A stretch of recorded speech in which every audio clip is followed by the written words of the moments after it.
ପ୍ରାର୍ଥନାର ଶକ୍ତି।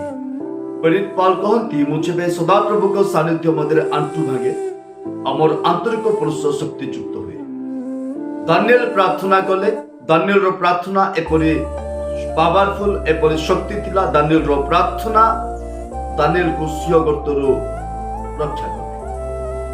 ଯେବେ ପିତର କାରାଗାର ମଧ୍ୟରେ ଥିଲେ, ମଣ୍ଡଳୀ ତାଙ୍କ ପାଇଁ ପ୍ରାର୍ଥନା କଲା ଆଉ ମଣ୍ଡଳୀର ପ୍ରାର୍ଥନା ଦ୍ୱାରା ପିତର କାରାଗାରରୁ ମୁକ୍ତ ହେଲେ। ପାଉଲ ଏବଂ ସିଲା ଜେଲ ମଧ୍ୟରେ ଥିଲେ ଆଉ ସେଇ ଜେଲରେ ସେ ପ୍ରାର୍ଥନା କଲେ ଆଉ ପରମେଶ୍ୱର ସେଇ ଜେଲରୁ ସେମାନଙ୍କୁ ବା ସେ ବନ୍ଦିଗୃହରୁ ପରମେଶ୍ୱର ମୁକ୍ତ କଲେ।